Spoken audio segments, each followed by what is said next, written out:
شروع اللہ کا نام لے کر جو بڑا مہربان نہایت رحم والا ہے۔ سورہ آل عمران آیت 59 تا 74۔ عیسیٰ کا حال اللہ کے نزدیک آدم کا سا ہے کہ اس نے پہلے مٹی سے ان کو بنایا، پھر فرمایا کہ باشعور انسان ہو جا تو وہ ویسے ہی ہو گئے۔ یہ بات تمہارے پروردگار کی طرف سے حق ہے تو تم ہرگز شک کرنے والوں میں نہ ہونا۔ پھر اگر یہ لوگ عیسیٰ کے بارے میں تم سے جھگڑا کریں اس کے بعد کہ تم کو حقیقت معلوم ہو ہی چکی ہے، تو ان سے کہنا کہ آؤ ہم اپنے بیٹوں اور بیٹیوں کو بلائیں، تم اپنے بیٹوں اور بیٹیوں کو بلاؤ اور ہم خود بھی آئیں اور تم خود بھی آؤ۔ پھر دونوں فریق اللہ سے دعا و التجا کریں، اس طرح جھوٹوں پر اللہ کی لعنت بھیجیں۔ یہ تمام بیانات صحیح ہیں اور اللہ کے سوا کوئی معبود نہیں، اور بے شک اللہ غالب ہے، صاحب حکمت ہے۔ پس اگر یہ لوگ پھر جائیں تو اللہ مفسدوں کو خوب جانتا ہے۔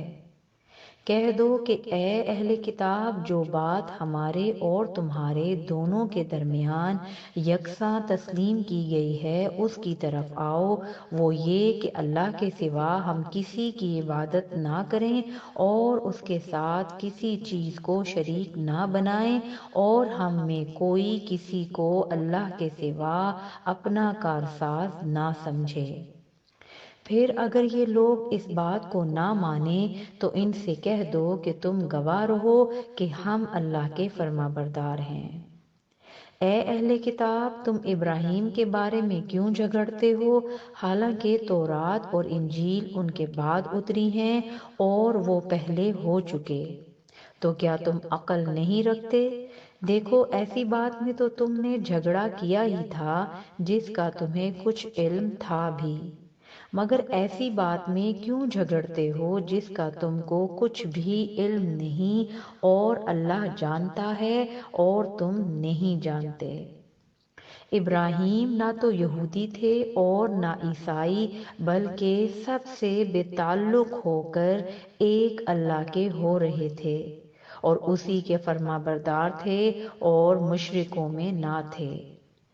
ابراہیم سے زیادہ قرب رکھنے والے تو وہ لوگ ہیں جو ان کی پیروی کرتے رہے، اور یہ پیغمبر آخر الزماں صلی اللہ علیہ وسلم اور وہ لوگ جو ایمان لائے ہیں، اور اللہ مومنوں کا کارساز ہے۔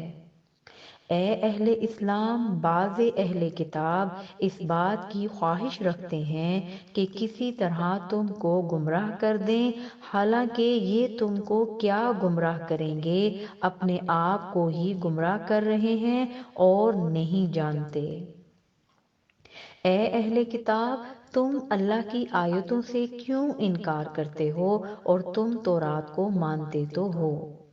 اے اہل کتاب، تم سچ کو جھوٹ کے ساتھ خلط ملط کیوں کرتے ہو اور حق کو کیوں چھپاتے ہو جبکہ تم جانتے بھی ہو؟ اور اہل کتاب کا ایک گروہ اپنے آدمیوں سے کہتا ہے کہ جو کتاب مومنوں پر نازل ہوئی ہے اس پر دن کے شروع میں تو ایمان لے آیا کرو اور اس کے آخر میں انکار کر دیا کرو، تاکہ وہ اسلام سے برگشتہ ہو جائیں، اور اپنے دین کے پیروں کے سوا کسی اور کی بات کا یقین نہ کر لینا۔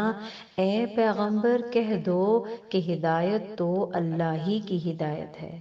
وہ یہ بھی کہتے ہیں، یہ بھی نہ ماننا کہ جو چیز تم کو ملی ہے ویسی کسی اور کو بھی مل سکتی ہے، ورنہ وہ تم پر تمہارے رب کے روبرو حجت قائم کر دیں گے۔ اے پیغمبر، کہہ دو کہ بزرگی اللہ ہی کے ہاتھ میں ہے، وہ جسے چاہتا ہے دیتا ہے، اور اللہ کشائش والا ہے، علم والا ہے۔ وہ اپنی رحمت سے جس کو چاہتا ہے خاص کر لیتا ہے، اور اللہ بڑے فضل کا مالک ہے۔